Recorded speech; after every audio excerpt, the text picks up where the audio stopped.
As the war in Ukraine escalates, I'm joined by Patricia Lucena. She's the Chief of Mission of the US Embassy here in India, giving her first interview on this subject. Thank you very much indeed, ma'am, for talking to us. We have a situation where it clearly appears Russia is escalating. We've seen, in fact, an attack on a nuclear power station in Ukraine today. How concerned is America about what is going on there right now? Well, I'd like to thank you for the invitation to do this interview. I really appreciate it. But what I'd like to say first before I answer your question is I want to extend my condolences to all the Indian people and the families of the Indian students who have died in Ukraine.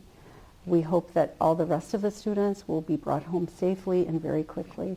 I don't know if you have kids, but I have a daughter, and I try to put myself in the place of those Indian parents, and it must be just horrible worrying about your kids, so we need to bring them home safely and quickly. Thank you. No, thank you for that. So you asked how concerned we are. I mean, obviously the United States is very concerned about this unprovoked and unjustified attack on Ukraine by the Russian Federation. It's an uncertain time, very difficult to see what will happen. But as our Secretary of State said, very clearly, yes, there's a way forward. We are going to support the Ukrainian people, help Ukraine defend itself, hold Russia accountable, and push for a diplomatic solution. Okay. Now, at this time, as Putin is escalating, America is trying to build a global coalition to sort of take on Russia. India, which is a close partner, has actually emerged as an outlier. It's amongst a handful of nations that hasn't condemned Russia. It's actually abstained from voting in the United Nations against Russia. What is the view in Washington on India's position, the position India has taken? So I know that at many different levels of the government in the United States, we are talking to our Indian interlocutors, from our secretary to many other officials are to us here in New Delhi, talking to people. But what the Indian government has said is that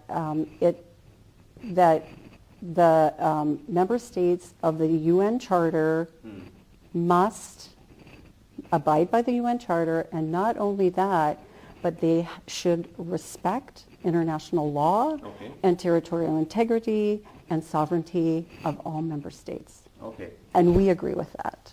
Okay, but that's still short of actually an outright condemnation. Is there a sense of disappointment within the Biden administration that India, which is such a close partner, has chosen to take a sort of fence-sitter's position? I wouldn't say that. What I would say is that we understand that the relationship that India has with Russia is very different than the relationship that the United States has with Russia. Right. And what we have been asking is not just India, but all other countries that have a relationship with Russia to use that leverage for constructive purposes and to try and help end this conflict. Is it possible to give us more details at what level is the discussion going on with India to get it to take a more clear position? I actually can't comment on diplomatic discussions. Sure. Yeah. Fair enough.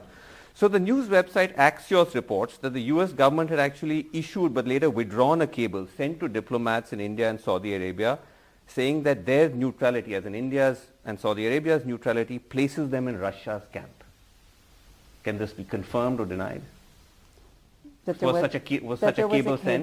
Yes. Oh, I thought you were going to ask me if we believe that India is in Russia's camp. Well, that was a follow-up question, but was such a cable sent and then withdrawn? I actually have only the same reporting that you have from Axios, so I don't personally know that. Mm-hmm. But what I will tell you is that the United States does not believe that India is in Russia's camp. Oh, the United States doesn't believe that? No. Okay, so that's interesting. There has been the possibility of India facing sanctions. A top Biden administration official said that India might face sanctions for purchasing missile systems from Russia. This is Donald Lu, the Assistant Secretary of State for South and Central Asia. How realistic is that prospect? So I think Donald Lu is my boss. So I think if you look at what he actually said to Congress was that he would not prejudge what either the Secretary of State or the President of the United States would determine as far as CAATSA sanctions. I think that's where you're asking about CAATSA sanctions. Yes. And that's what he said. Right. So CAATSA is countering America's Adversary Through Sanction Act. Correct. So, right. So it's within the ambit of that.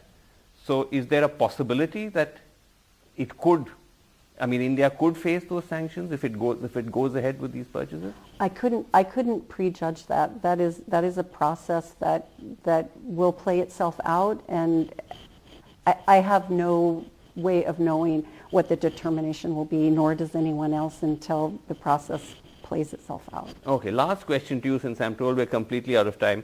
Overall, is the Biden administration hopeful that India will come around to taking a position more aligned with that taken by America, the other EU, and in fact the other Quad members? Well, we continue to talk to our Indian interlocutors. As a matter of fact, there was a Quad discussion last night. Yes. So you saw that there was a Quad statement that came out, which emphasized the importance of territorial integrity and sovereignty in the Indo-Pacific, and we interpret that also to mean for Europe and the greater world. Okay, well, Sharjeel Hasina, thank you very much indeed for talking to NDTV. Thanks very much. Thank you.